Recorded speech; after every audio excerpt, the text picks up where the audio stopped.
just before we end our program this morning, we'd like to thank our Sabbath School superintendent together with all our AHT employees who participated in our Sabbath School and our divine worship. We're just going to have a quick summary. But since we prepared a panel, we'll do it through panel. We will not have a discussion anymore. Hello. But we'll just give insights on our lesson. I know we have our lessons with us. We can go over and skim on its pages as we go along, sharing little inputs or insights regarding our lesson. So, gentlemen, happy morning. Murag lagyo ang ganda. Duol ta. Para abi nila ano ba. So, here with me is, how do I say?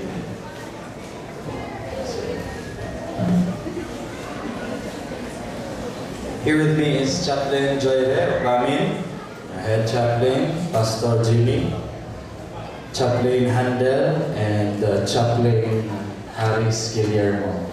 Soon to be. Kung magbinuha niya siya sa business. Anyway. So this morning, we're going to look into our lesson, which is entitled, our lesson this week is Little Times of Trouble. I do believe, dili na lang ko mapangutanon, pero ako nasayod nga bawat usa sa ato ang nakarelate sa atong lesson. No? Bisag dili mo tubag, kabalo ko nga, once in our lives, mapaminyo man o single sa ato bang pamilya, nasulayan nato na yung mga little times of trouble. So for this, okay. So before daw mag-start sa atong discussion, sa atong lesson summary, we will be collecting our offerings for our Sabbath school. And so we'd like to request our volunteers. May class diay. Katong mga class secretaries, mag-collect ng offerings while we are having our lesson summary.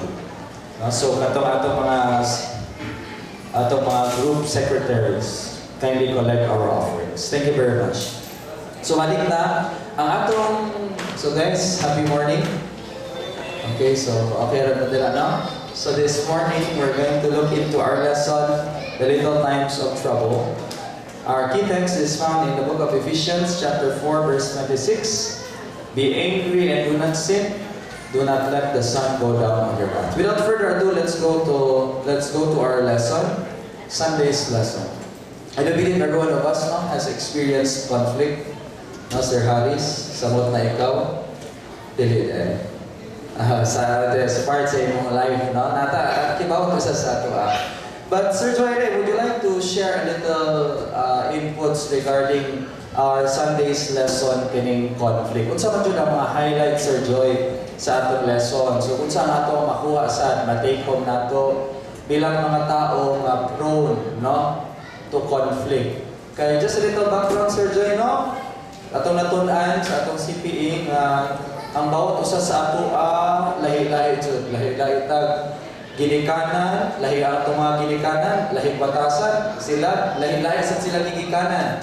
Lahi-lahi ang ilang mga pamaagi sa pagpadako. And so we're really bound to have conflicts. But what are our take-home inputs today, Sir Joy, sa atong lesson sa Sunday? Before ko mo discuss, let me greet happy morning everyone. Happy morning. Happy Sabbath. Happy Sabbath. Kinsay nalipay nga natin karon mga kaigsunan. Yes, we are blessed and we are happy that we are here today to worship our God. Nakoy pangutana, kinsay wala nakaagi diri og conflict? Saan kawag? Saan wala nakaagi?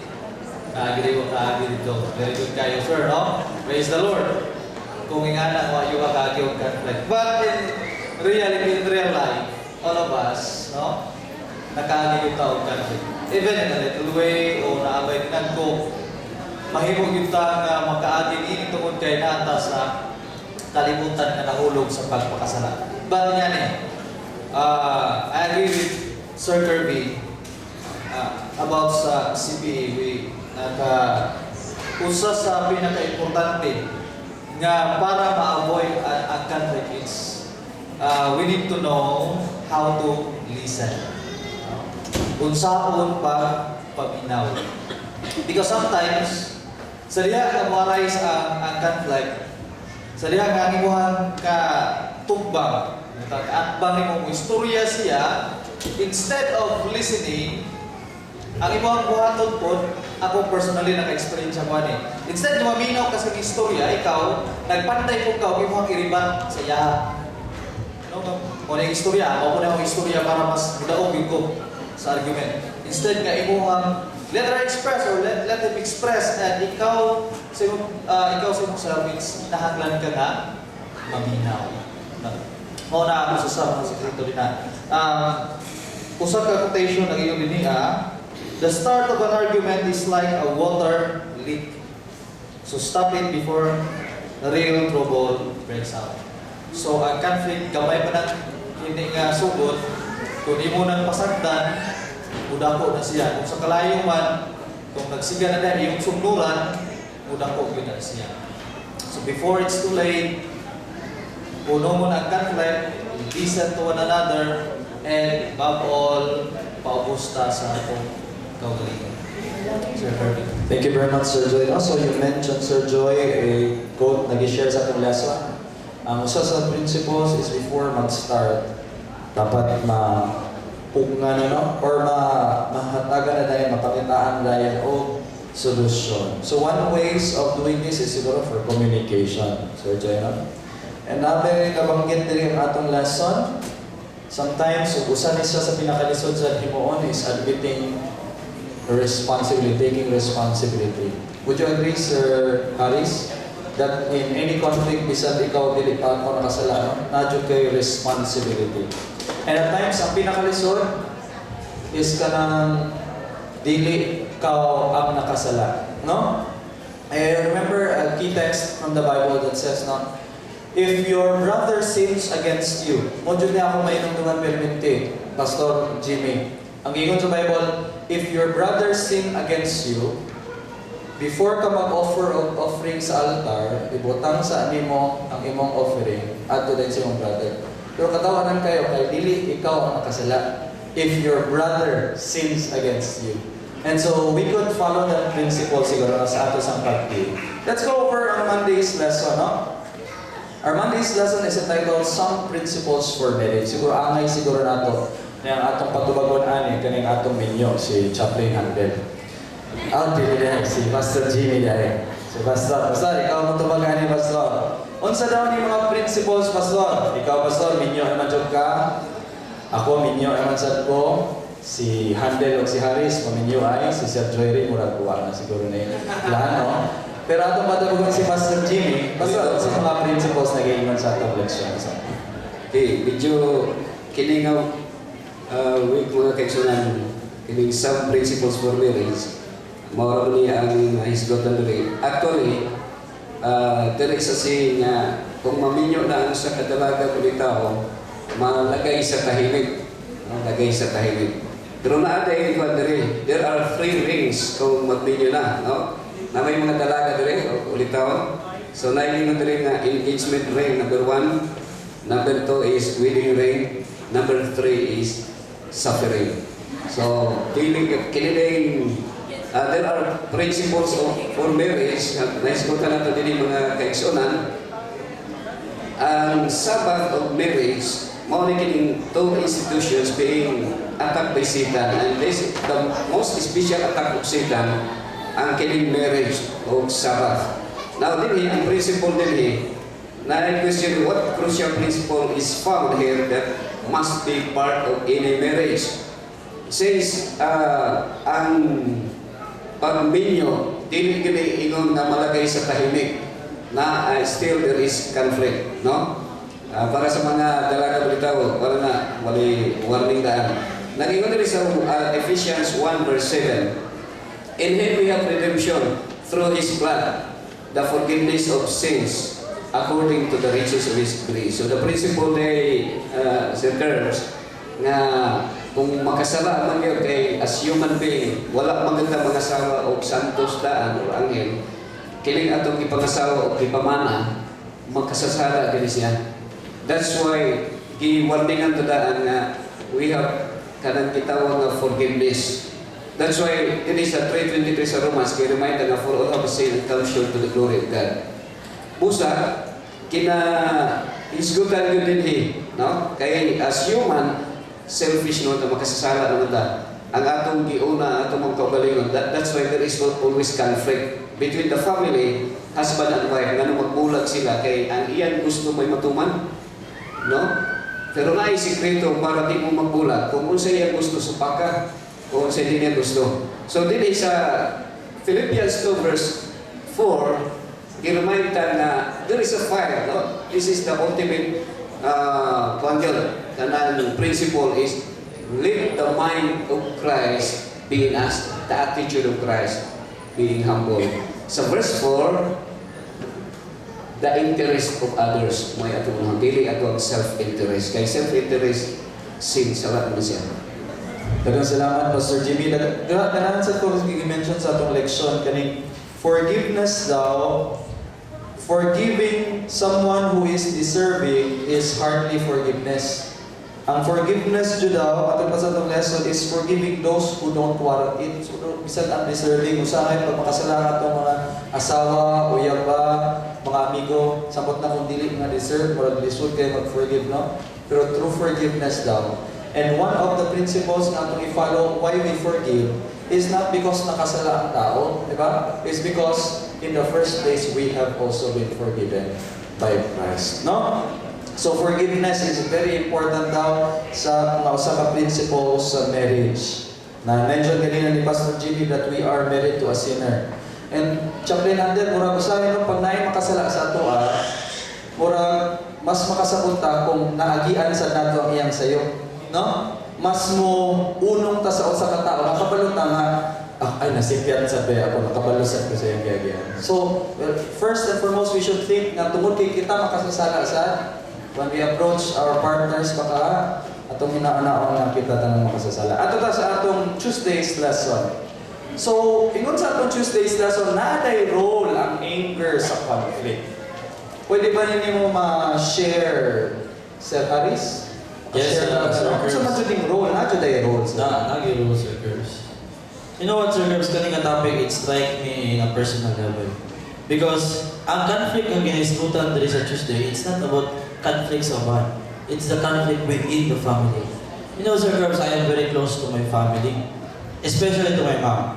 But young as we are, graduate, trabaho mo dahil ka, so you feel so empowered. So, you are like on top of the game, you are on top of the world. Independent. Oh, independent. Nga ba? So, na-situation nga usahay, matubag na ako kung ginikanan. Matubag na ako. There was this instance na nakasturya ko sa akong mama, and she was really hurt, pretty niya gila. Ikumot gito ang kasing-kasing, murag, hanabi daw, anong man to, anong na-conflict man siya. It's hard to have a conflict with a friend or to anyone, but it is the worst thing to happen na magka-conflict ka sa iyong family. After all, blood is thicker than wine or water. Or water siguro. Diba? So, in the same way, I remember the quotation about in economics man to, in every conflict, there is development. Why is it nga kung naay conflict na may development? I realize nga kung naay conflict, you will realize na there is something wrong. Nag-away ng duwa, there is something wrong. And for that situation nga ang yatag, ang mali is ako. Because I have, nakalimot ko, wala na akong garespeto kaayo sa ginikanan. Unya, ang akong ginikanan di ay, ako nabantayan, sa akong edad karon, maka-relate siguro ko ba na ang ginikanan, mas sensitive na sila sa mga ginasturya sa ilang mga anak. So it's really hard to have a conflict. Yet, nag-advise din sa ito, Sir Curbs, na Ephesians chapter 4 verse 26, that masuko ka. That is natural to us because it is in us. It's an emotion and it has a purpose. But for you not to commit sin about it, ayaw daw pasalupa ang adlaw before mo mag-reconcile. So, dali ra kayo, it is easier said than done. Isod kayo mga pasaylo. Isod kayo labi sa, but the lesson said that put these things into a positive way. And lastly, ginaingon diri, ano to? Nawala. Kani ginawa ganahan kayo, do not let evil defeat you, but defeat evil with good. Kayo usahay, dali na kayo makapasaylo kung wala kayo kanyang iaway ng isa naman. Pero intentional kayo yung ibuhat sa inyo, it's so hard to forgive. Pero do not overcome evil by evil. Overcome them, kill them with your kindness. So that's also. Thank you very much, Sir Ernest. I also could remember nag-share sa mga among facilitator that ang anger daw is ato na siyang actually kaning red light bitaw nato sa ato ang limits as a person. Pag masuko na ta buto pasabot, ginapakita sa ato it's a response sa ato nga limit na siya sa ato ang patience. Dahil lahat ang tag-limits, no? And so it's a red light, di na natin kinahanglan na natay himuon ba? And so, i-mention man dito sir, no, na ay role ang anger sa ato ang kasuko. When it comes to conflict. So pwede tayo masuko, it's parte. Kita man nga tao, we are emotional beings, pero kinahanglan nato siya i-plaster. You mentioned earlier, sir, no, about kining dili nato unsa to imong gi-mention sir? Ephesians 4:26. Don't let the sun sa lupon, no? Be angry and sin not, and don't let the sun go down on your wrath. Ngayon sa gi-mention sa natong lesson, if you're angry about something, instead of letting it hover like a dark cloud over your life, turn it into something positive. Pray for those who hurt and abuse you. Forgive them and become a blessing to them. And I like this last lang, no? Before we move. Ingon diri, you may have a good reason to be angry, but don't use it as an excuse to stay that way. In other words, ang anger Sir Harris, dili siya normal dapat nga ato ang ma-feel. Dili dapat nato siya himo ang excuse nga okay lang ano na part ni siya dyan sa ako ang pagkatao mo. Angry, dapat angry na permanente. Dapat dili nato siya una. Dapat dili sa nato siya i-deny, dili sa nato siya i-justify. Instead ang atong himuon is atong hangyon ang Ginoo to help us deal with our anger in a positive way. Ato na sa ato ang Wednesday's lesson. Second to the last, conflict, abuse, power, and control. Sir Handel, tell us something about, Yes. Ikaw ba, sir, abusado ba ka? Controlling ba ka? Or, sa man, napakay power? Sir Handel, share us a little about this, sir. With regards to this topic, una-una, sa ngalan nga itong topic is conflict. Kitang tanan, dili, kumbaga, di ta kaikyas. Kitang tanan yung mga experience of conflict. Tama ba? Si mong asawa, si mong iyab, si mong amigo, amiga, pamilya, igsuon, igagaw, na din conflict. Kaya nga naman, gikan ko ta sa lahi-lahi ng mga backgrounds. Tama ba? Though dili na ito malikayan ng conflict, but pwede na ito ma-manage ang conflict. Walang punto niya. O sumala din sa itong lesson, kung dili ito na ito na ma-manage o ma-resolve, muna Sir Irv, no? Na mo develop siya, no? Dito siya ma-develop or ang anger issues, no? Ma-develop po siya. Kung sa diyang pabayaan mo na ito ang kasuko, now, it also develop a negative, destructive na dynamics which focus on abuse. Maabuso na ka. Okay? Abuse. So malating you can be abused in many forms. Physically, no? Kung mag-conflict mong duha, pwede niyo bugbugon ang imong either asawa ba, igsoon, o sa ba. Kung na-conflict mo, di ma-resolve. Muna gusto kayong bawsi karon, no? Bawsi, violence against women and children. Imo man sila mga vulnerable kayo. Kung sa mga abuses, ang abuses na pwede mahatag din i-describe sa itong lesson is kanipong sa verbal, which cause also the emotional abuse. And lastly is kaning psychological and sexual abuse. Kaning mga na mga panghitabo ng mga abuse of power and control. Usa kani siya ka kumbaga, sa itong sinful nature, normal ni, ug dali kay ni buhaton. Tama ba? Kasi mo yun din ha, no? Normal, ug kumbaga, sa itong sinful nature, dali na kay ni buhaton. Pero, sa sige na huna-huna dali soon, kung siya buhaton aning mga ingani, kung siya angayan, nato na sulbaron. A text found in Matthew 16 verse 24. Ingon din eh, if any man will come after me, let him deny himself and take up his cross and follow me.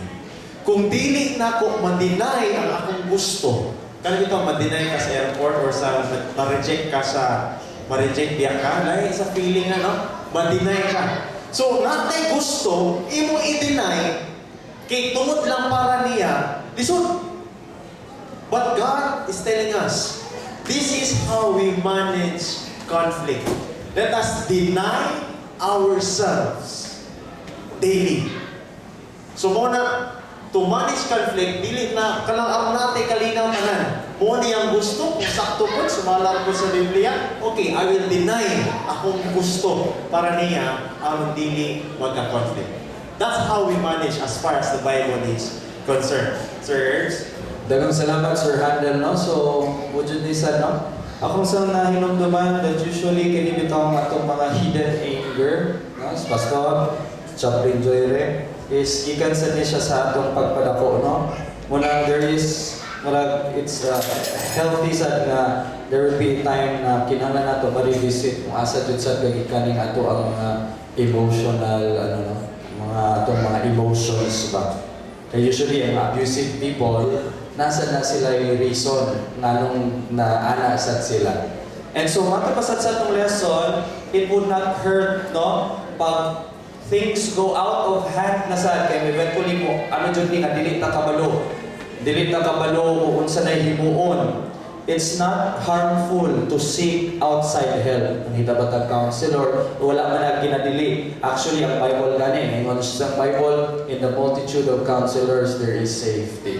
So it's not harmful, no? When you feel that you cannot or you don't know what to do, find a counselor that could help you. Find someone whom you could trust. Of course, in consultation with God's Word, para mga prinsipyo o katong tao nasa siya mga prinsipyo sa Bible.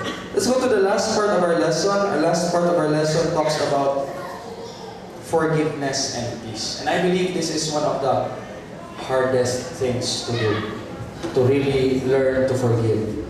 Kaya nung po, when I had some issues, actually I had some anger management issues also way back then. No? And of course, nagalinger man diha na. Ang gipahimo sa ako ang counselor was to write down. And you could also do this too.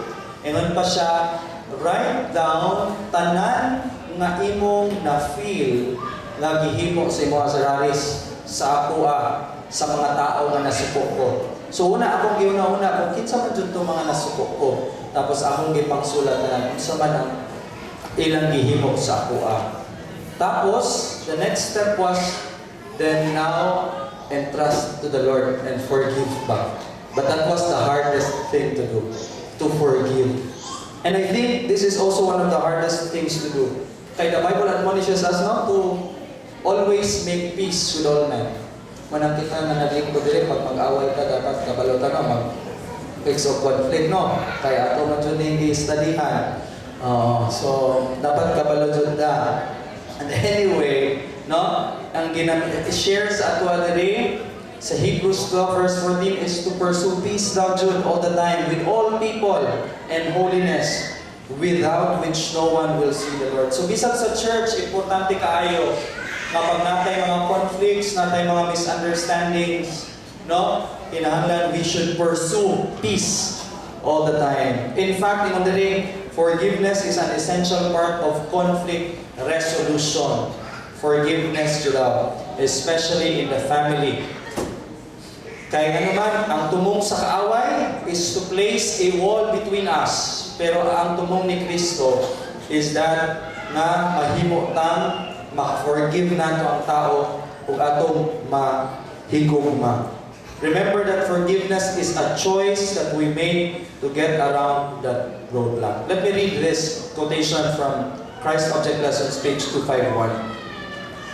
As I close this topic, we are not forgiven because we forgive. Remember that, no? Wala ta kipasaylo tungod kay mong pasaylo ta. But because as we forgive, no? The ground of all forgiveness is found in the unmerited love of God. But by our attitude toward others, we show whether we have made that love our own. Wherefore Christ says, with what judgment you judge, ye shall be judged. And with what measure you meet, it shall be measured to you again. Let me read our summary for this week's lesson. No? Little times of trouble will be part of all relationships that venture past mere acquaintance. Prevention through wise Christian principles should always be the policy.